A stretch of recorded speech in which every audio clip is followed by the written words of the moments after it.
Agenda West Side Beer.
Well, guys, welcome to another episode of Into the West Comics. We're back. Yes, we are. My name is Frank. Sonny is here. I am. I'm so stoked to be here, guys. Paul is here.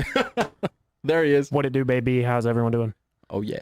Donovan is here. I tell you what, we took a week off. We took a really long week off, but we're back, people, and a tremendous week we have. We got great guests. We've got a great time. It's going to be fantastic. Some say the greatest podcast of all time. It's going to be great. I would agree, man. And this might be the only time I ever do this. Phillip Kennedy Johnson is here. Yes, he is. There he is. Yo. What's up, guys? What's going on? Welcome. Impression. You're still. It's about 9 o'clock New York time. We're talking about New York because of New York Comic Con going on Yes. today. You've had a long day. How was the overall experience for you? It was awesome. I mean, I wanted to get set up last night so I could just stroll on in there all cool today at like 10 or something. But that is not what happened. My train last night coming into town was delayed quite a bit, and so I actually got in after the show. Like, setup was like done, so we had to set up just super early this morning. Oh, man. So I got up, about dark 30, got down there, and there's this they've got a vaccination. I mean, you're not getting vaccinated, but you have to go and show proof of vaccination at this tent across the street, get tagged, this thing that does not come off, apparently. Oh, man. They want you to know this guy is vaccinated. Yeah. So like once it's off, it's like off, like forever off. So I'm gonna just deal with it. And then you stroll on over, get your badge and everything. So I had to sort all that out before the show opened. Right. And then I'm here with Scott's Collectibles. It's a company that like coordinates with talent, with like artists and writers to get their stuff signed or Cool. Collaborate on getting a book with a certain kind of cover, or like kind of caters to collectors and fans and stuff. Has it been nice to be back at a Comic Con after coronavirus and all the things have happened? Has it been great to just be back in the presence of fans and people? What's that experience been like so far? It's awesome, dude. I mean, they're doing a good job with the vaccination stuff, like making sure you've been vaxxed before you get in, and everyone's wearing a mask. Everyone's been very cool about it. I don't feel like anyone's really being unsafe. It seems pretty good. And all that aside, just being in a con again. Yeah, that's what I wanted to ask you about.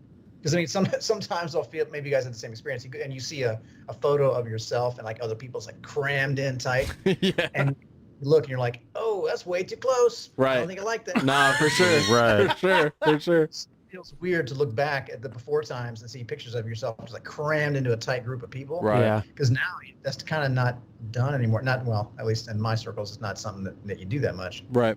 And it's still not like that even now. Like, it's funny how it's still not like it used to be, kind of. You'll see people who presumably live together hanging out very close, but you're not seeing throngs of people just like in a little, like they're all like in a barrel, like you used to see. No, and like I was looking at some of the pictures from you, Stephanie Phillips. Stephanie Phillips. I always forget her last name.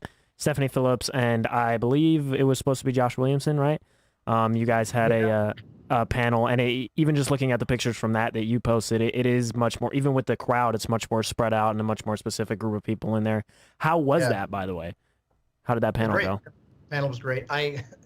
It's not like my fault, but Josh and I had spoken last week, and he mentioned, or maybe it's a couple of weeks ago now, you mentioned he was not going to make the show because he was just slammed with writing. He's not going to be able to make the time to get out here. Right. And I don't know. Everyone was saying he was going to be at the panel today, and I guess it just didn't communicate to the right people that he was not coming.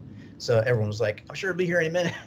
And about 10 minutes in, I realized, didn't he say he was not coming? Actually, now that I think about it, I wonder if that just never made it, up the chain.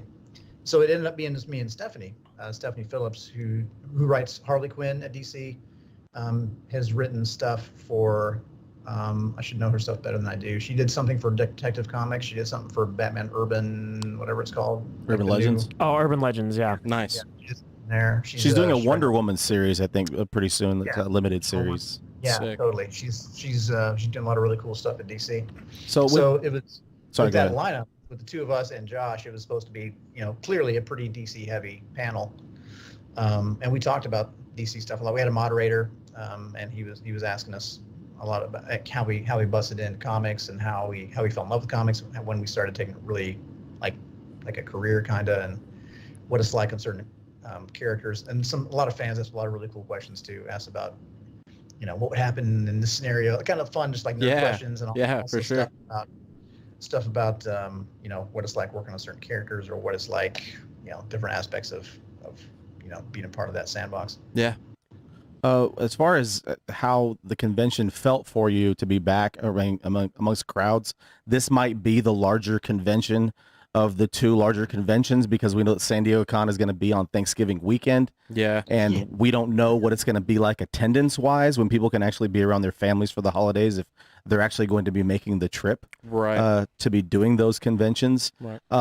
Did it feel more like back to school or like summer camp type of feel for you when you were here, like for the first day? What was it? What did it feel like to be back in this culture, I guess?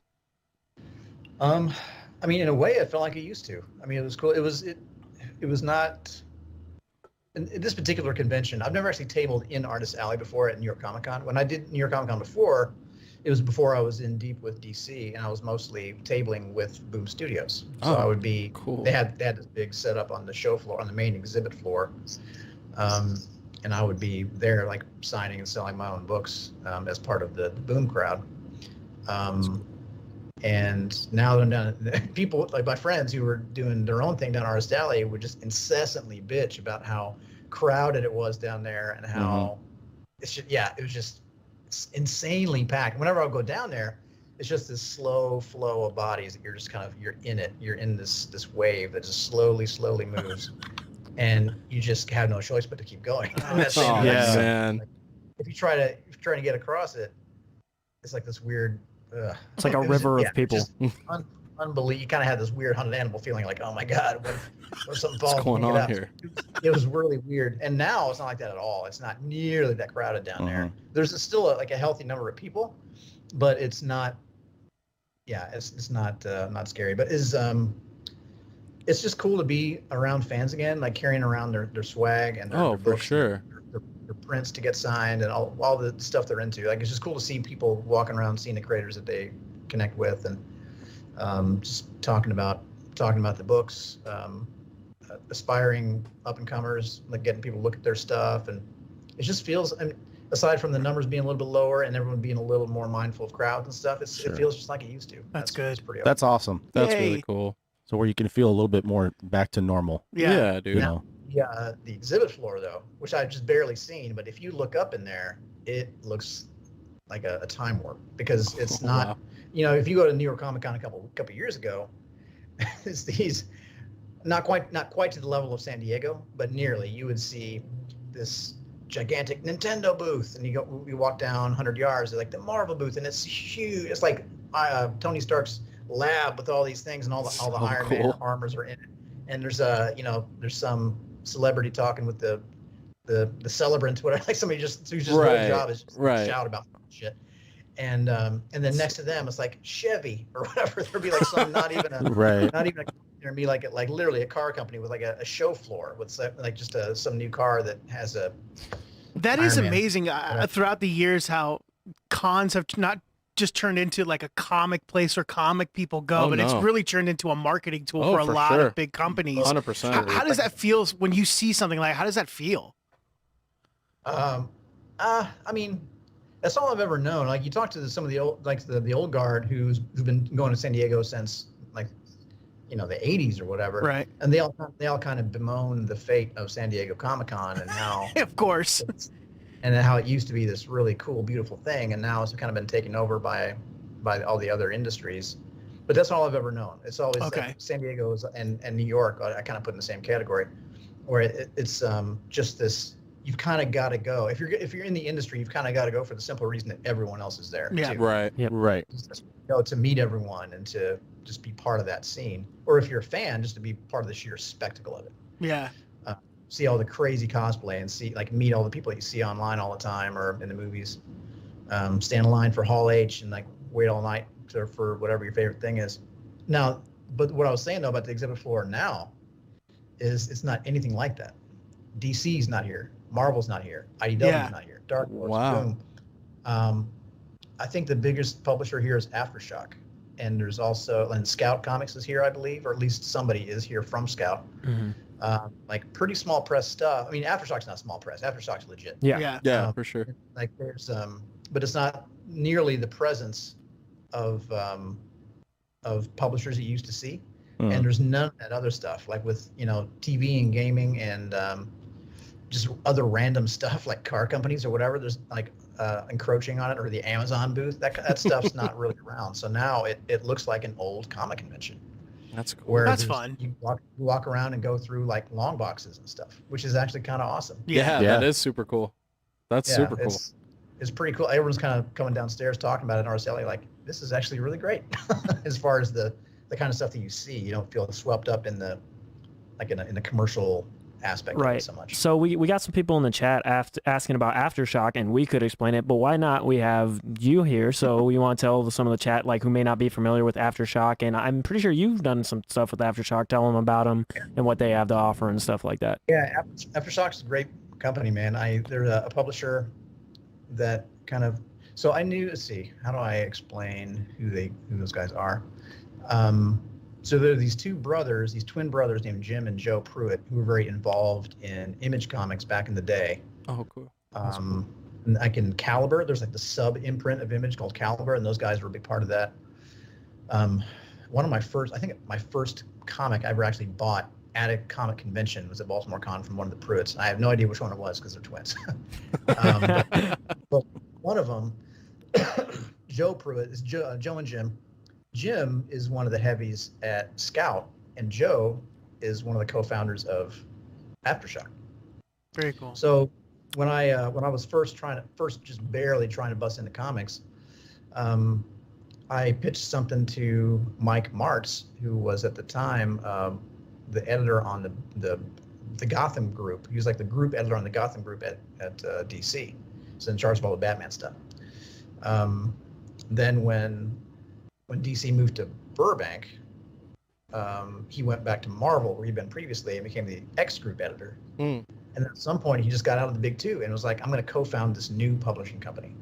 And so he and Joe Pruitt and another gentleman who's going to be super offended, I can't remember his name. They co-founded Aftershock, and they just like, we're going to do this new thing. So all these seasoned industry pros started this new comic publisher, and they're pretty young in the big scheme of things. That's cool. Similarly young as Boom. Like Boom Studios is a little older than they are. Yeah. But they've got a pretty substantial little market share going, and they do some really cool books. They do a lot of horror books by, like Cullen Bunn does a lot of stuff with Aftershock. A lot of his horror work comes out through Aftershock. Nice. They've done a lot of really legit stuff. I did a book there recently. I co-wrote a book called Kill a Man, which is about an LGBTQ MMA fighter. Okay.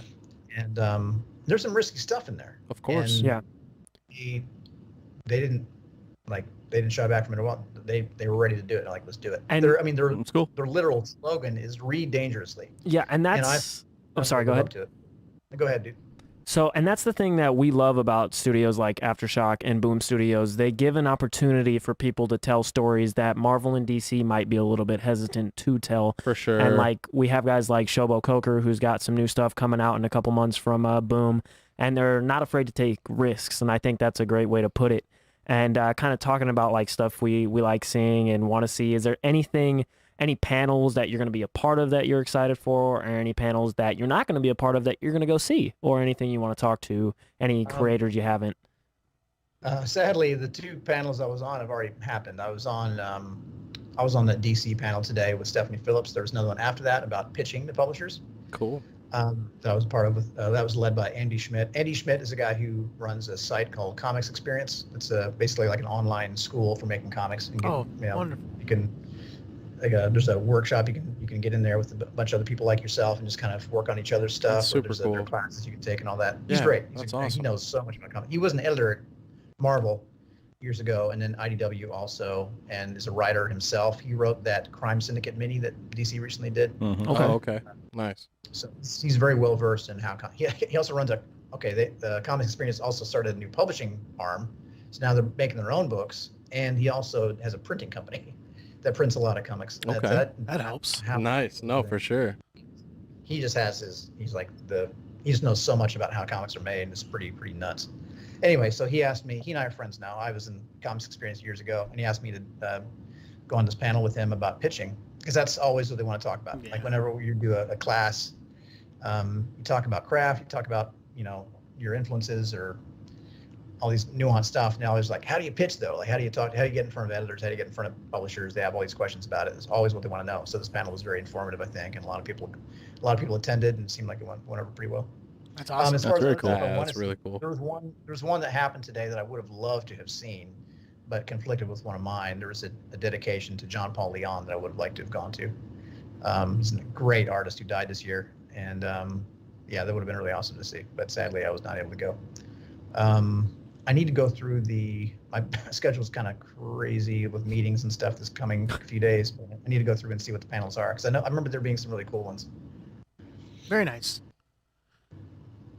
Paul's got a really good question. You were talking about Superman before. I'll let him take the question here, because this was a great question that he has. So we were talking about, you're obviously writing Superman Action Comics and the big story that's coming up, but there is also kind of one-shot side stuff coming on out. There's Robert Venditti's Superman 78. I just read issue 2 of it, and man, it feels like a sequel to the movie. Have you read that? And if you have, what do you think about it, and how excited are you about that story? You're gonna have to forgive me. I'm waiting. I'm that guy. Like, I'm waiting until it's out, because I don't trust myself to. I mean, I guess I could reach out and ask them to send me the scripts and stuff, but I want Right. to wait until it's done. Yes. Right. I'm insanely stoked to read that book. I have all faith in Venditti's skills and like his Superman cred. Yeah. And man, that book would be so fun to write. And I love that we're seeing aspects of, like, seeing that, that version of Metropolis with those characters. Yeah, And, because they're doing it with Batman '89 as well. Yep. Right. That came out. It's It started so, coming out in yeah. August. Yeah. Yeah, I have so much nostalgia for those books, and I've not read them yet, so I'm trying to hold out. So cool. Yeah, I think you will find that all the nostalgia you need is there. Like, I won't spoil anything past. There's a part where Superman throws the cellophane S at some Brainiac drones, and man, it felt goes like down. it was just like I was reading a sequel to the movie. It was like the best thing I possibly could have imagined from it. You know what I mean? That's cool. And it was just exactly what you expect when you pick it up. The pages I've seen are like just what I wanted to see from it. That's very cool. So, With yeah. The different. So we were kind of talking about. We have a group chat that we have constantly. We're talking about Tom Taylor. Just ended his run. I think with not ended, but he set up Superman to be with your Superman. Yeah. So there's And go ahead. There's You're kind much of better a- explaining it than I am. So they're kind of reaching a junction where Tom Taylor's and your run have kind of been concurrent for the moment right now. Like, it's both stuff going on Earth, and now we're getting to the point where Superman is leaving in yours, and we're going to follow him in Action Comics to War World and the Authority, and we're in Tom Taylor's. We're going to stay on Earth, and John. John is Yeah. now Superman on Earth. and that's the point in Junction we've reached there. And it was so beautiful. It was beautiful the way it was done, the way it was presented to us, and how he talks to Batman at the end. Is like, I know what you're doing. What do you got? And I was like, oh my gosh. And the question I have for you would be, is there a character or a team book that you would like to work on that you haven't yet? And if so, would you like to announce that now? I mean, it's Comic-Con. Very big news coming out here from Phillip Kennedy Johnson. Some say the greatest Kennedy of all time, and I've met them all, let me tell you. I don't like that. I'm so sorry. As your Former Commander-in-Chief. It's really quite good. It's too good, honestly. So the question was, Yeah, and Donovan was. Batman and the Outsiders. Final answer. Oh, wow. okay. I like that. I had that book back in the day, and it was just rad as hell. I love the idea of like Batman putting together his own little X-Force, kind of like. Oh, for yes, sure. very cool. Like, doing stuff that Justice League. Well, I would put my own spin on it. I kind of have ideas about what I would like to do with a book like that. I'm also pretty. I'm like, what? Tell me more. Frank's face right now. Pretty jealous of Rosenberg's new thing. Matt Rosenberg's got Task Force Z. Z. Yeah. Yeah, I like that. That looks super rad. Very I think cool. that's going to be a great book. I give a little bit of a nod to it in the Batman, Superman, and the Authority book that we got coming out. And I will say, I really like writing Authority. That's a really cool vibe of that team. So I'm having a good time on that book. There was a time writing team books is kind of hard. I can imagine. I would not always have jumped at it. I remember I wrote a create our own thing with a huge cast. I was like, man, this is tricky to give everyone the beats they need to see all of their arcs growing. Yeah. Right. As it goes, it's hard to make sure everyone gets there and nobody gets ignored. But yeah, I'm starting to feel it on Justice League. I would love to do a Justice League book. I'm not sure. I'd have to think long and hard about who that team would be. But Ooh, who would you want? Oh, there you go. God, Phillip Kennedy Johnson's dream Justice League lineup if he's writing the book, go. I mean, I'm not sure there's a lot of names that would surprise you. I mean, I think because when I first, the first like modern-ish take on Justice League I'd read was Death of Superman, and you see because they're a big part of the team, and because all the books I had read up to that point were these old hand-me-down books. So Justice League meant Super Friends, like the big crew. And then I got back to Death of Superman, and it's like, fuck is this? Like it's who's this guy? Booster Gold. What's that mean? Right. So it was Booster Gold, Blue Beetle, Ice, Guy Gardner, and I was like, "What's the dumbest hair I think I've ever seen?" Yeah, pretty bad. And, No, it was. I was again, this is just a kid who just basically needed the Super Friends. Right. And then later on, when I kind of caught up and I saw that they brought back like I like the Justice League as the kind of the Greek pantheon. You've got Superman, Batman, Aquaman, Wonder Woman, blah blah blah. But so there are some people in the modern Justice League now that are unexpected. Like, you don't expect. Oh, yeah. Adam.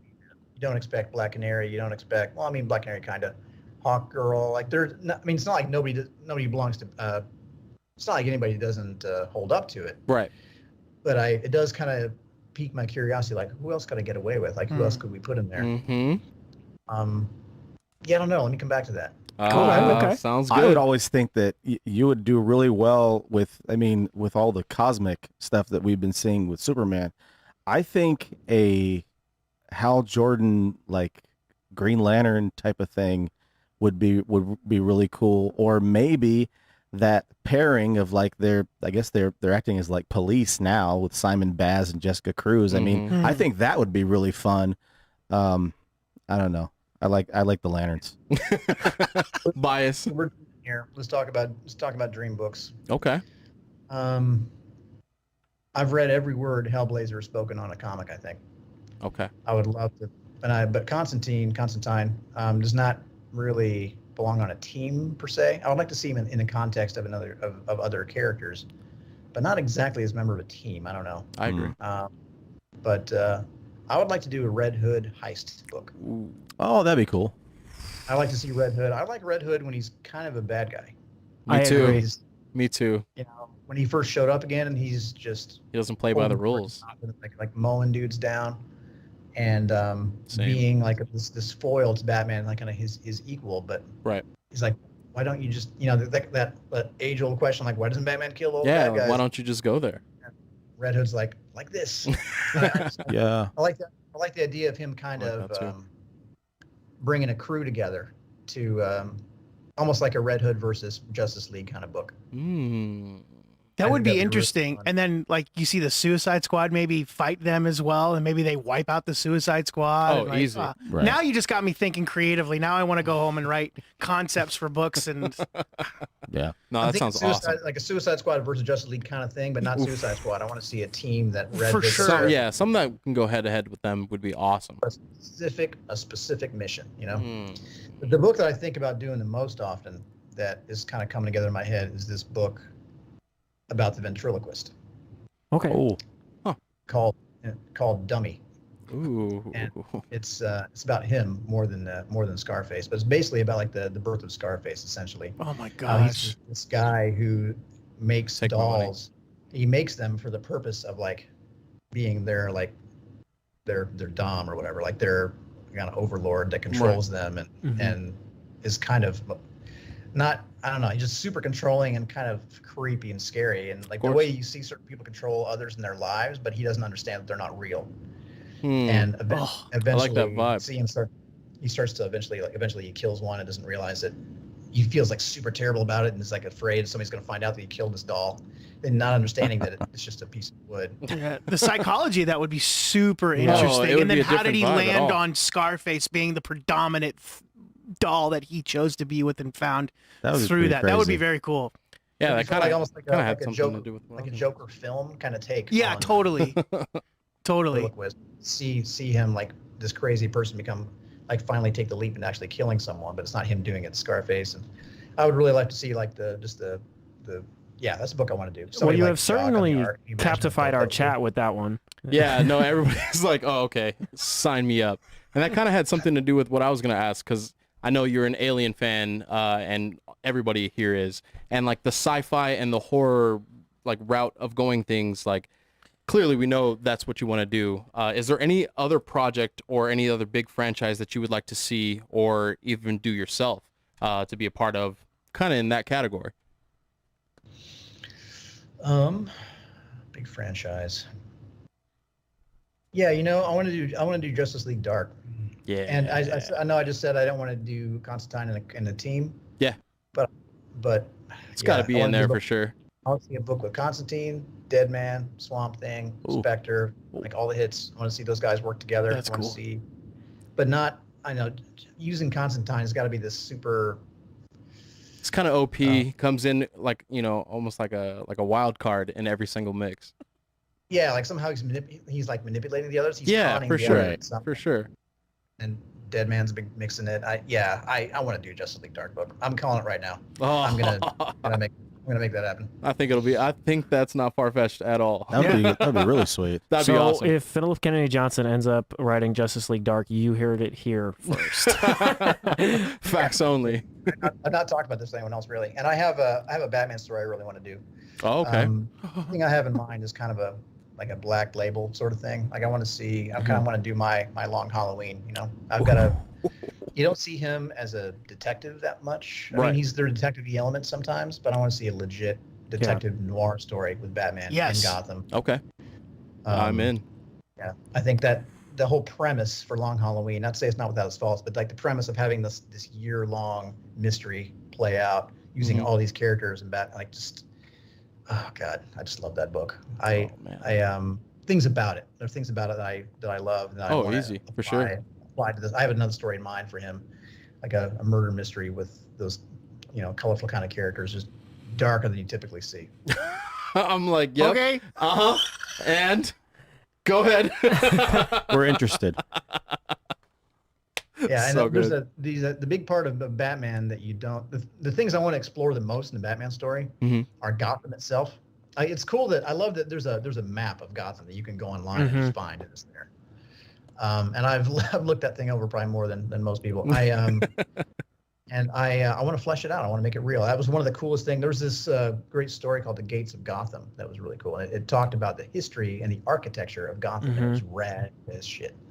And I want to see more about the city itself, and I want to learn more about Batman's walkabout when he first became Batman. That's like when cool. He left, became who he was, because there's still a lot of that we don't know about yet.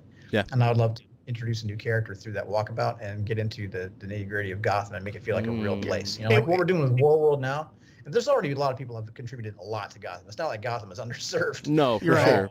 Gotham gets a lot of love, but it's not often about the neighborhoods or the history of why this place is the way it is, and there's a lot you can still do with it. I would love to explore. It would be interesting because what I loved about Long Halloween. Long Halloween is my favorite of anything of all time. But what I loved most about it is the Harvey Dent stuff in there before he was Two-Face, like the political stuff that was involved, and like I would love to see that even explored more, like the politics of Gotham and how they don't help people, and how Batman and Bruce, how do you ride that line between being Bruce and being a responsible billionaire for a community, and then also being Batman at night? Like, how do you ride that line of making sure, and then the political undertones that happen underneath of, I made a deal with this guy, I made a deal with that guy, I did this, I did that. That'd be so fascinating to see the inner workings of a city, because we've seen, even in our city, there's people that we see, and in every city. I mean, you're in New York, the whole Andrew Cuomo thing and how the city responded to that. Like, what would happen if, Harvey Dent didn't become Two-Face and he became, the mayor or the governor of the, what, gosh. That kind of blends us into a question that chat just asked. What villains or what kind of villains do you think you would use in that adventure or noir story? I have an idea for a new villain I'd like to bring in. Ooh, that's what we like to hear. Yes, I'm okay with that. Yeah, somebody. I've read all the old Sherlock Holmes stuff. I love those stories. They're pretty short. You can read them quick. But when I first read them as a kid, I was like, "What the fuck is like 15 pages?" Like these. I didn't realize at the time that they came out in magazines. Yeah. Most of them, not all of them, but there are things about Sherlock Holmes that I think should find their way into Batman stories. For example, Sherlock Holmes was always exploring the city itself. And just getting to know every brick in that town. That was like he treats it like his city. And the way he uses the Baker Street irregulars, the kids, like the homeless children, as like his spies, kind of, and his Moriarty. And I don't feel like there are characters in Batman's mythology, but there's no Moriarty who's controlling everything behind the scenes and like what you're going for. That would be so fascinating to explore. And even like the social class, like Bruce Wayne grew up as a child, didn't really grow up in the city with everyone else. So how does he have the influence of the city as Batman or as Bruce growing up as a Silver Spoon kid? Like, one of my favorite things of Batman Returns is that when when Penguin looks at him and he says, if it wasn't for my parents throwing me over that bridge, you and I we probably would have went to the same private school with each other. Like, I've always wondered the social class of Bruce and how he loves the city, but did he grow up in the city, or did he grow up in... Yeah. Right. I always envisioned him as like after and or during his walkabout, I envisioned him as like going out and like pretending to be a homeless kid and just like living in the city. Oh yeah, that's cool. Kind of getting to know it. That's just my headcanon. It's not like it ever No, for sure. Sure. But hopefully you will soon. And when we do, we can refer back to this podcast. Be yes, like, hey, yes, sir. Yeah, I envisioned him as living on the streets of Gotham, just like for the hell of it, because he wants to, again, like the Sherlock Holmes thing, he wants to know every brick of this town. Like, I'm going to protect I love this town. that. This I love that. And you don't see that. Like the Dark City movie. Like, this is the only city in my world. This is the world that I will protect, and I will get to know every bit of it. Right. And I can't do that from a fucking house on the hill. Yeah. And this is why Phillip Kennedy Johnson is a comic book writer, and he is good at what he does. This very reason right here. I know I'm blowing smoke and I'm bragging on you, but like, this is the kind of stuff that people love to hear. Absolutely. And they want, without a doubt. Oh, and then their brains start going, and what if, and then you come up with a story and we're like, oh, he blew our minds. And I think that's like the thing that makes your stuff so fun to read. And like, I just read the first issue of the next arc for Alien. Fantastic, terrifying, enthralled with everyone and all the characters, and figuring out why they're there and what their plans are, who's going to double cross who. who's going to die and how and what's going to happen. I love it. And I think you, just as much as the other great comic book writers, do a great job of not just only telling a fascinating story, but making the characters within it just as interesting. Yeah. And you get the characters and you can mold and change yourselves. And Alien and Superman are a fantastic, what's it called? Comparison. They're different. Those stories are completely different, and you completely get both of them. And then like reading Action Comics 1035, you have Batman who just in the short conversation he has with Superman, he's like, this is a trap, right? And Superman's like, yeah. And then Batman's like, okay, how can I help? I know you have something else going on. I need to help. So, and it's like, that's Batman. He's like, yeah, okay, for sure. I just need to make sure you knew. Also, this is stupid, and I want in. And Yeah. So I'm what he's interested. actually saying there, if you remember that scene, Batman's like, "Don't do this. This is dumb as hell." And Yeah. Superman's like, I gotta go. Batman's like, "Yeah," and Superman's like, "So why did you really stay behind? What are you actually here? Like, I What know do you wanna actually ask want me?" something." Yeah, for sure. And he's like, "Yeah, okay, fine. So I'm spying on you, like I always do. And I know that you're putting a team together." He's like, "Yeah." He's like, "Okay, tell me about him because I have a gig."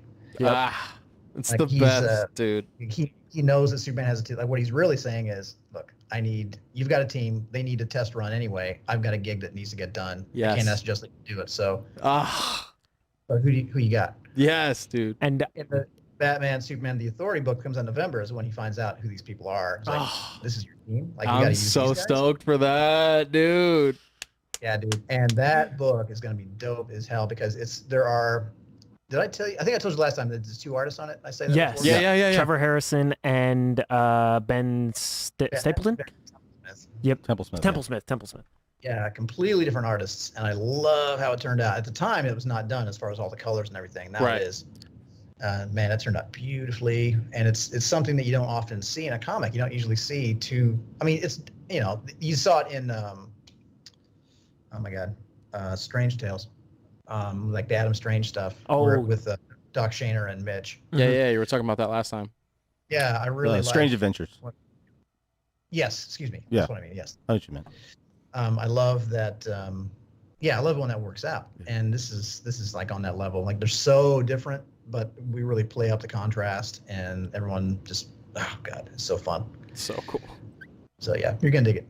And it sets up more stuff down the line. My action run too. man. It's all tying together. really nice. Sounds like we'll need to have this man back on sometime mid-November. That's what that sounds like to me. Absolutely. Because I'm like, just I don't want to bore the fans, but if they want me back, I'll happily come back. This Dude, show's they they're love not it. You bored. got so many people in here just excited listening to you talk about this, and I'm certain there's people who are in this chat that weren't even thinking about that comic that are now putting it on their poll. oh, box. absolutely. Easy. We really do There's appreciate you taking that- the time, man. Oh yeah, of course. Did we talk about the Gotham City villains thing at all? No. No. All right, that comes out. I want to say the end of this month. That's right. I think it does. Either the end of this month or the beginning of next month. The Gotham School me City on it. villains issue comes out. It's an anthology of short stories about different Gotham Rogues Gallery people. Okay. And Danny DeVito wrote one about the Penguin. Oh, I read about that. Man, Yeah, and No I have way. not read it yet. I've heard through the editor that it is bonkers. I'm sure. Oh, I could crap. only imagine. He's actually a really great writer too. I'm sure of it. And he understands psychology more than I did a sociology paper on him when he for one of his films. So I think he's the best. Oh man, I'm sure. I hear he's cool, and apparently this story is crazy. I'm so sure. Stephanie Phillips did a story. Which one did she do? I done Red Hood or somebody. I think Ooh. she's a big. She and I Ooh. are both like Red Hood fans. I did Ra's al Ghul, and that is with Riccardo Federici on the art. Oh, okay. Wait a minute. That was the sketch. The little giant bat. Was that what that was? What that was? Oh, nice. Good call. All right, all So right. I just bought a house. I'm going to be so broke getting all of That is what, No, that is what dude, that no. was. But then also that moment, that panel, also ties into this Batman Superman Authority thing. Oh man. Oh man. Man. Oh. Ra's al Ghul. So there's a backstory of that short as well. So when I was a kid, my dad and I had not lived together for a good bit, and he and I, it's gonna sound super psycho. This is what we call an overshare. But when Dad would write letters, my mom would sometimes open up the letters and read them. Right. It was because they were like they had a spectacular divorce and they got along really bad, and it was a big dramatic thing. So so Dad would write his letters in code and make me translate them to read them as a kind of a little game that we would do. For sure. That's the So way sweetest to- thing I've ever heard. It's so sweet. And also, we would also play chess through those letters. Yeah, that's fun. So like I had a little board that I set up in my room that just stayed static that I would never play with except when Dad would send me a letter and at the bottom would be like pawn to king 4, and I'd move on his behalf and then I would move, and when I wrote back, That's amazing. I would write my move and we would play a game over the course of months. That's awesome, dude. That is Yeah. so amazing. Well, I That's envision awesome. that I've always kind of been interested in the Batman Ra's al Ghul dynamic. For sure. How they're in a way they're rivals, of course, or enemies maybe, but depending on who's writing them and what's going on at the time, like in the Denny O'Neil days at least, it was not quite as black and white as it is now, where he's like this legit madman. And, Yeah. he's a environmental terrorist basically back in the day. Like he's a bad guy that believes in good things or whatever. He's like shades of gray kind of. Yeah, even villain. in Morrison's run, that's kind of what he is, and that's Yeah. how him and Talia, and that's how Damian Wayne comes to be. Yeah, absolutely. Yeah, right. And back in the day, Talia was much more good than bad. Mhm. And it wasn't Yeah. this kind of cackling villain that she kind of becomes sometimes, depending on who's doing it. It's true. But anyway, whenever I see Batman and Ra's al Ghul playing chess, it always kind of captures my imagination. And and whenever somebody puts in yeah. chess, I used to play chess pretty seriously. And whenever there's something like a bit of chess, like somebody drops a name of a move or a maneuver, like ho ho, I see you're using the Ruy Lopez Yeah. finish on whatever. It's like Ruy Lopez is an opening, jackass. Or like if you take a look at the board and it's all just gibberish. Like I don't know, that stuff matters to me. I want to make sure it's right. So I actually sent. Yes. There's a player from the 19th century whose games I really admire, and like Dad and I would sometimes play through old historic games and just like replay them because the moves are recorded. Right. So I found an old game by this player named Paul Morphy, who was this 19th century chess master, like American. He was an American player, and he was like he could wax Bobby Fischer's ass like no problem. He's just a monster player. That's awesome. Well before anyone obviously well before Bobby Fischer was around, but even Bobby Fischer would admit like this nobody touches Paul Morphy. So I found this old Paul Morphy game, and that I thought suited those two characters very well, and I sent those like screenshots of those games to Ricardo, and he drew them in. So when you see the chessboard in this game, in this story, the chess game is kind of like the underpinning of the whole story. Like it's kind of a metaphor for anything that's happening. Mm-hmm. And when you see the moves in the game, they're playing a real game. It's accurate. They're both playing like masters. That's awesome. Thank God. Continuity is awesome. important. You know? It definitely is. That is awesome. Because there's people that are going to pay attention to that. And like, I definitely look at the little details and things to make sure they are correct. Make sure you're talking about the right move when you're Correct. opening your chess game too. Yeah, open or close. There you go. So we wanted to wrap up the chat here quickly, but we did want to say thank you for always being here and helping us out, and also appreciate you wearing the merch, which is super duper cool. Which we didn't do. We dropped the ball on this one. Yeah, gentlemen. we I think we really did. we got into the chat, and the first thing he said, "Why the hell am I the only person wearing this shirt right now?" But we appreciate you, We're hacks. and we wanted to ask if there's anything else you want to touch on real quick. Talk about. I know, like I kind of mentioned, the new arc for Alien started. That's fantastic. Yeah, thank you. Yeah, Alien. I think last time we talked, it was going to be Alien Sanctuary. Yeah. That's another story. So it was going to be Alien Sanctuary, and then there was miscommunication between a couple of people, like some people in the later stages of the book coming out, and Alien Revival, which was the earlier, got in there, and it was like, well, crap. And we didn't see it until it was printed. Oh. So now I was like, well, okay. So do we change it now, or do we just stick with it? And I decided to stick with it because it's a relatively appropriate title, so we stuck with it. So now it's Alien Revival. Yeah. Okay. So Alien Revival, second arc. Very proud of it, and the issues get better and better, man. I like where it goes a lot. I like the main character is a woman who I named after there's somebody I met on Twitter who's very supportive of the book, named Michaela Laird. She's in the UK, and her mom is an alien nut. Like she That's loves awesome. Alien, Very and cool. she's this older woman who lives in the UK. She was in like an accident or something, and now has this serious back issue Oh man. that gives her a lot of trouble, and it's made her life harder. This character in the book is named Jane, and she has That's cool. she has a physical Yep. pretty serious physical limitation, and because of her faith, she's a member of the Spinners, this this old world kind of sect of faithful from the mountains of Appalachia, and she's very limited by this medical issue, and she would be able to treat it if she wasn't the spinner, but because of her faith, she can't get it fixed. And but yeah, so this woman whose body is like she's slowly being trapped inside of her own body. She's terrified of that, Right. and she has to protect her flock from the perfect organism. Yeah, and the way Terrifying. I won't spoil much from it, anything at all, but the ending is like super shocking. It's like, oh, this little like coalition of people's life's just got a whole lot more complicated. Oh man, the end of the next issue is like a jaw-dropping reveal. Oh, I'm so excited. Okay. So forgive me if I've already talked about the stuff. I mean, it's been a minute since. No, we got you're into good. this. No.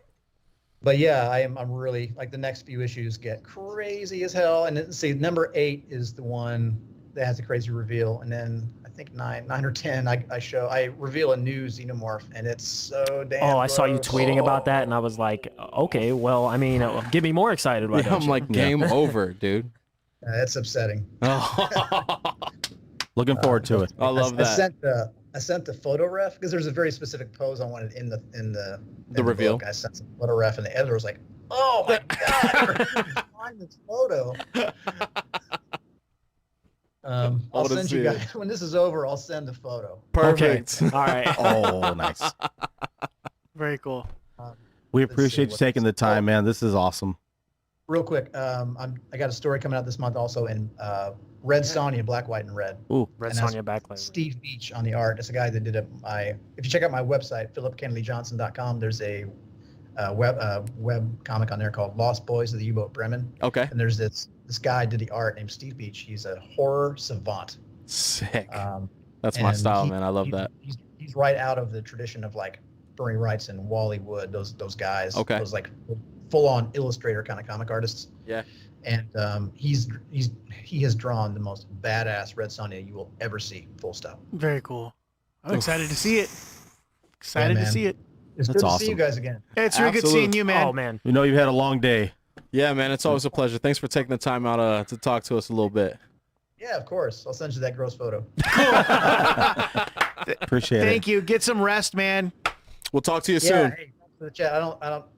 I've not seen the chat here, but thanks so much to everyone who's in there, who's dropping questions. I really appreciate it. Thanks for the support. And yeah, keep checking out the show. Thank you so Awesome. much. Appreciate Thanks, it. buddy. Thank you. We'll talk to you later, Philip. Talk to you soon. Man.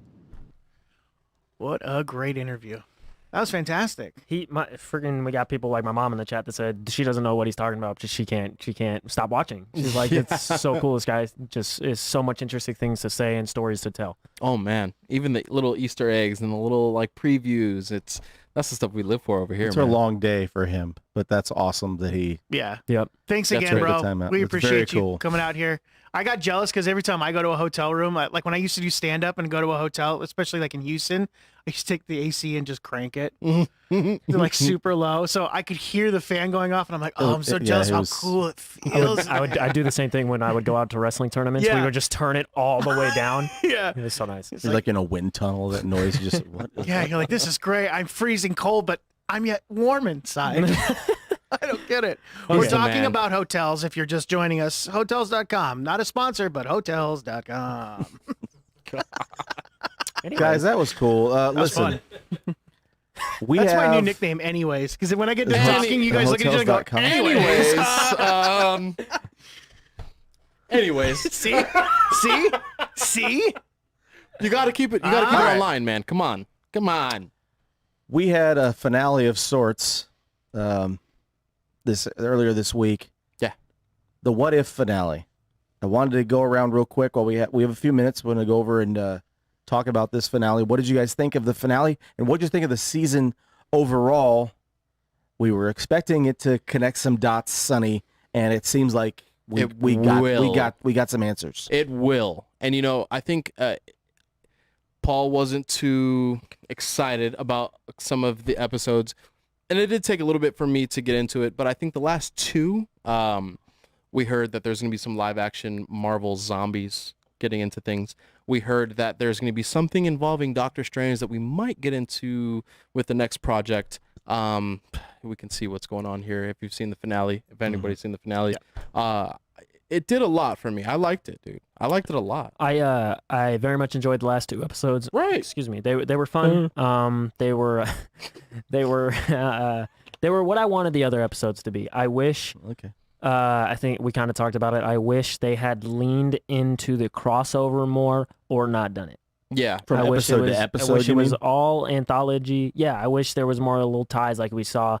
Maybe, I don't know, I'm not a writer, maybe I'm losing it and there's nothing they could have done to make it more interesting, but that's off the top of my head. It seemed like I wish they would have leaned more into it or just gone straight anthology. Yeah. Okay. I thought it was good for what it was. I thought the Ultron episode was much better than the finale, to be honest with you. I agree. Yeah. I thought that whole thing was was my favorite episode. Was really, really well done. And then there's a couple cool Easter eggs when they're going through all the different multiverses. Like at one point, they're in Mustafar. Darth Vader's. There's Darth Vader's castles in the background. Like it's a really cool. Like they do really cool things like that. I appreciate it. Disney got that money, especially with animated stuff. Yeah, but the one thing that I'm most concerned about when it comes to Marvel writers for these properties, I'm afraid that What you gonna say? I'm afraid that standalone Marvel movies are not going to be standalones anymore. We're now seeing that we have to connect every universe, and we're not going to get an ultimate like boom. This is a single Marvel property. Oh, this is one character. We're not bringing in anybody else. I think Marvel's written themselves possibly into a corner where they can't have a standalone story without having someone else from another story come in and tie it in here, which is what I kind of felt with What If. It was like, I wish it was its own thing, but still we have to have, like in the season finale, it was the Guardians of the Multiverse. Well, Like, even in Shang-Chi, it's like one of the big reveals. We got Abomination And very Wong. early, Wong, and there's all these other connections and little dots that you kind of almost expect that need to happen nowadays. Right. Yeah. And it kind of does make it hard to understand, like, if there's going to be a solo project, do we need to have everybody else to make it cool? and I think that's why I enjoyed the first Venom movie, because it really wasn't connected to anything. It was just a symbiote from another planet they found it, they came down, and Venom was created, and it was great. Now this next one, which I'm sure we'll get a little bit into towards the end of the show, they definitely tied in some stuff, but again, we'll talk about that later. But as far as What If, I'm not sure about season 2. I'm really not sure about season 2. I want to like it. I really want to like it. I thought the best story out of all of them was the Doctor Strange one. And I thought, well, do you think maybe we'll see this Doctor Strange in the Multiverse of Madness? Maybe. Perhaps. Because he's defending the multiverse. You know what I mean? I put $100 on red, or excuse me, $100 on black, that we are going to see Doctor Strange Supreme. Always bet on black. Always. So I enjoyed bits and pieces of it. Overall, I give it like a, I don't know, 75% out of 100. I think that's fair. Okay. I think like the Ultron episode was a lot of fun. I think the finale was very much fun as well. Phillip Kennedy Johnson just shared that photo with us. I'm gonna go ahead. Hold on, I'm gonna go ahead and take a look at it. It's on the Twitter. Oh, please send it to us. oh my lord! Did you send it in the group chat? I'm going to. Stand by, folks. We're getting. Oh, Jesus. Let me Did he see. send it to you too? Well, he sent it to the Twitter. I'm gonna send it to you. Good lord. I want to see it on my phone here. Yeah, I'm gonna give it to you. Oh. Yeah, that's very much the reaction. I hope he's still watching if he is, because good God. Oh, I'm so excited. Okay. Oh my God. Yeah. I can imagine how you send this to somebody and they go, why do you have this? Why? Oh, You're God, I'm definitely on excited. a list for Googling that. you Okay. got a lot of people interested in reading Alien now. It's like, what are they doing? Standing by. I What just if was? sent But it. what if this was pretty good? I enjoy it. let's talk real quickly. Sure, Let's talk really quickly. Let's talk really quickly. Go ahead. Phillip, had one last thing. that's one idea, and that's really good. I had one last thing so to say glad about you What did If. All I wanted to say was I really enjoyed the last episode. There was only thing the whole episode that made me roll my eyes was when Killmonger got the stuff. I was like, That was stupid. I was like, give it a break, That bro. was stupid. Just give Yeah. it a break. That was stupid. We have the shut up. Just give it a break. It's not as interesting as the writers think it is. And then he got smacked. Yes. Oh God. Okay. Bro, that was a crazy DM. I don't know what I'm to just gonna say right now. Like, We are not sharing this. No, absolutely we not. won't. We won't. Join the Patreon and Yeah, really. Guys, What we did you think of it, buddy? What did you think of What If? I thought that it was entertaining. I think that the season overall, like I kept telling Sonny, and I was telling you guys too, when all these shows were coming out, I kept moving. Sorry, my hands are away. We kept have all these shows coming out week to week, and we kept saying like, I'm just gonna wait and binge. I'm just gonna wait and binge. This is what I should have waited and just binged all at once. Yep. Yeah. Because I think your expectations would then be relatively, because Yeah. a lot of it was Yeah. whatever. Right. Some of it was pretty cool. Pretty cool. I think people think that a Marvel property is going to be a cultural But we phenomenon. have that but built-in expectation now. yeah, but and Yeah. I think we need to start curbing our expectations for they're not We're gonna always have going to to. be. Yeah, they don't always have to be this like monumental like box office crazy hit. Some of them do have to be filler. You know, there's filler that's true. episodes to everything, and we might be getting filler movies and filler shows. I was unfortunately. talking to Timmy, who's been on the show a couple of times. Tim had brought up about because I'd said on the show about how I didn't like Captain Marvel, and I was going back and forth with Paul and you guys about how I didn't like Captain Marvel, and he Right. says maybe because it was the movie before Avengers, and you were just waiting to get to Avengers that Could you be. kind of like, I don't like this. Could be. Yep. Because I know I just want to get to the Could be. I want to get to the main course. I don't Right. want to worry I don't about. want. I don't want the amuse. I don't want bouche. salad. Captain Marvel was salad for I me. want. and I didn't want to watch. Give me I the didn't want. tomahawk. I don't Captain want Marvel salad. was salad. Obviously, I don't want Oh salad. my God. Give me the tomahawk. 28 ways. That was a joke me and him made the other day. Yes, 28 ways. Take the over. Listen. so Listen. so we've got Venom. Venom. Let There Be Carnage. It could have been called Lethal Protector. We don't know what the names could have. There's been rumored a bunch of different titles. What did you guys think about Venom, and what did you think about that post-credit scene? I've only seen the post-credit scene. I'll start. You saw it I twice. I You saw it multiple Yeah. times. I thought that Let There Be Carnage was all right. Again, it wasn't as good as the first one. I really liked the first one a lot. I thought the humor in there was First good. one was super cool, man. But some of the dialogue between Venom and Tom Hardy seemed very like rom-com-ish, like comedic rom-com, like totally and I between like that. well, they're inside of each other. No, you know, I it's understand. romantic. I understand that, and there's. I know that all you perverts are probably thinking things right now, but that's fine. But I thought it was. I thought it was okay. And then like the dynamic, I was not. I mean, and even Paul said this. I think you said this. I was not interested at all in Carnage and Shriek's development between each other. I did not care. Totally not interested She whatsoever. was kind of annoying. Very much. So. I just felt like she was just plucked out of Pirates of the Caribbean and put in this movie. And you know that's what? how I felt. She was playing the character for Pirates of the No, Caribbean. no, honestly, like that's how it felt. And then like What is it? Tia Dead Dama. Man's Chest? What was the Tia title? Dama. She's in Dead Dead Man's Man's- Chest. No, she's You in said- Dead Man's Chest and at World's End. No, I don't know. I thought, I don't sure, I remember. thought, No, it is at World's End. Sure. I don't know. I what thought, I did. right. That was I funny. thought Sure, Woody okay. Harrelson did a really, really good job. I Same. don't, I He was don't like, good.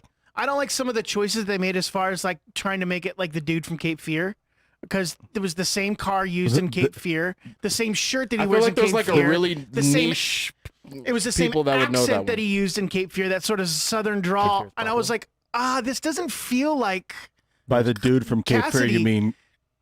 you mean Robert De Niro? Yeah, De Niro's character in Cape Fear.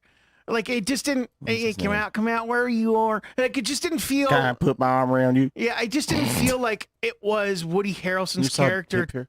No, that's why I'm. Yeah, maybe- I know. There was a lot of Cape Fear references in the movie Yeah. Okay. that I was just kind of like, meh. It didn't really lead for didn't- Woody didn't Harrelson do to it bring for his you. own spin to Cletus Cassidy. And that's what I See, wanted to see. And Max Cady. That was Yes, his Max character's name, Cady. Thank Cady. you. Thank you. I couldn't think. I think for the I had to most put it in the part, Google machine. I agree with Donovan. I had a blast with it. I thought it was fun. it didn't waste time on the characters that weren't interesting. It didn't matter Yeah. how much you Love did the with fact it them. was 90 minutes. Yeah, me too. I promise you, Shriek would not have been interesting if she was in it for 40 minutes or if she was in it for 10. Nope. She was not an interesting character. No, or She's 4. not in the comics. And I'll tell you what, this is going to upset a lot of people. I think it might upset. Oh, man, I'm getting I think this upset. might upset Sonny over here. Cletus Cassidy is not an interesting character in the comics. He is not. God. He is No, but he's not though. He's literally But he's not. But he's He's not. though. literally a character that was introduced because they wanted to do something with Venom. More and, edgy. And that's exactly, but they couldn't do that with Venom because they had brought him to a certain point. So they were Right. just like, Venom, but serial killer. He's Okay. not an enthralling character in the comics. He very rarely is. And I think Woody Harrelson did the most he possibly could with it. And the character was a lot of fun because of that. And I enjoyed him more than I ever have reading a comic watching this movie. That And didn't upset me. That I If can you- agree with that. If you want to read something that's really good that came out recently, that's Cletus Cassidy, Carnage, but read Absolute Carnage. Okay, Yeah, yeah, that's the best. It's pretty good. Yeah. What did you think of really the movie, good. bud? I thought it was entertaining. I'd never watch it again. I liked the post-credit scene. No, it's true. It was It's true. more. It felt more silly and goofy to me than Yes. And I don't actually, want- and I don't want actually that. funny. They don't- yeah. But I thought the action sequences good. The action sequences were good. I thought that It's like, Woody you'll be fine. Woody Harrelson was really good as Cletus Cassidy, and I that's mean it? Tom Hardy didn't annoy me as much as he did in the original. I He's don't know. really- I've got a Tom Hardy thing. I don't know Okay. what it is. So you know, if we like the movie, oh Aw. god, if we like the I don't think movie that's what or he meant. not, I think the main thing about the movie and what we all knew was going to be a thing is Tom Hardy talking about please don't spoil Yep. the after credit. Yep. I think we're all here to talk about. So we're gonna spoil it. Yeah, let's spoil it. So afterwards, So he's sitting. So we see Eddie Brock has concluded everything that's going on. He wants to go his on a adventure. vacation. He's done with the adventure. and he's in a real dingy hotel. Dang and it! Why'd you say it like that? Dingy hotel. I've been watching a lot of Peaky Blinders lately, mate. By order of the Peaky Blinders. So he's in this real dingy hotel, and yeah, sure. Venom is talking to him about the different things. he lost himself lost for a him for a second. You second. saw He that? lost his own train of thought. That's the first. sorry. I've never seen that happen. So Venom is explaining to him all the different properties that this symbiote can do, not only on this universe but, But many on universes. multiple. And you thought And then you thought that he you're could've like, been going a different Yeah, direction. they were going to go a different direction. He's like, "Let me show you." And then the thing starts rumbling, and he Like says, web of spiders. "He's like, what are you and- What are you doing?" He goes like, "I'm not doing that." And he goes like, "What's going on?" And all of a sudden, the room changes, and it's more of a luxury hotel. Yes. And you see on the TV J. Jonah Jameson talking about the reveal of Spider-Man, and it cuts to him looking at the television. It's Peter Parker's, Tom Holland's Peter Spider-Man. Parker, and Venom says, "Him," and then Licks the TV. I love in it. a screen. very awkward manner. And you're like, oh, this is kind of like something I wanted to see. I wanted to see him go to New York and see a spider web and Yeah. go, that looks like fun. But Yeah. they kind of They did did that it. in this Yeah, way, they did which it. I thought was fantastic. And I Yeah. thought, oh, great. Okay, cool. So now there's a part of me that's like really excited, but also like really nervous. I'm I'm like, very oh excited. my I'm gosh, terrified. is I'm this gonna be terrified. too? Is this gonna be too much? And I'm terrified because the last time we got already any too type much. of scare of anything, we got a boner joke in the X-Men-ish reveal in Right. WandaVision. That's true. So now this means that all these properties are possibly allowed to cross over. Do we get an X-Men? Do we get a Sony verse? Do we get Do we get Null? Because that's what Gavin's saying in the chat. He's talking about the multiverse Well, capabilities of Venom. I thought that's where That's Venom was Null. going when he was Yeah, talking same about here. that. He could have Same. been going to potential Null / King in Black. And I just think Oh. they did a very good job of like immediately being like, hey, Venom wants to eat Spider-Man for whatever reason. I think him licking the TV was a perfect example. And be like, hey, whatever reason, this insect-looking little kid, Venom is hungry and then for that. then I have And the that's what A he question. lot is of in the his comics. female co-stars like thirst over him too. They probably lick Yeah. the TV. They're probably like Tom Hardy, him. Don't Oh, ever you're do talking that about Tom again. Holland. Don't ever do that again. Tom Holland. Okay, not Tom Hardy. Sorry, I didn't mean to Tom. Don't ever do that again. Big I didn't mean to garnish. say Tom Hardy. So, but I'm really curious too because there was a recent article that came out that Tom Holland said that if he wants to continue to be in Spider-Man movies, he wants to get paid $20 million a movie, which I don't Whoa. think is outlandish for him It to sells ask 15 for. PlayStations. You can pay him $20 million. Yeah, so which I don't think How is much is a outlandish. PlayStation? But then, $74,000. But then it made 500, me. 900. Oh my 99 gosh. million. But then it made me think like, okay, if then we're bringing Venom into this, do we get Black Suit Spider-Man, but like Yes. symbiote Spider-Man, Tom Holland symbiote Spider-Man? Yes. Or is I that too don't know much? We've how already they. seen it. I don't know how they make that work. I mean, he's going to be getting some other suit, I'm sure, during sure. the course of this movie because they're going to try to find a way, I think, to separate him and the other Spider-Man. Sure. Spider-Man. So Spider-Man. they don't look the same. Spider-Man. But Spider Company. listen, the movie was cool. We got a little bit of a filler to get us to the next thing. Eternals. We get Eternals in 3 weeks. Very cool. Stoked. And then we get Spider-Man in like 4 weeks after that. Yep. 7 weeks And after then that. the article 5 came out weeks. today, said that the Doctor Strange trailer is going to be coming out in December. So I assume that it's going to be coming out when Spider-Man Yeah, comes out. as sounds well. about right. I've been like foil hat looking at all of the plots, all of the leaks. If you guys want to chat about it, talk to me off screen. But Boom. I cannot wait for that. Guys, we outta want here. to say we want to thank you for tuning in tonight. We want to thank you again, Phillip Kennedy Johnson. Next week we have a very special announcement. You don't want to miss it. Be there, be square. Next Thursday we'll see you. We love you. See you guys. Later. Goodbye.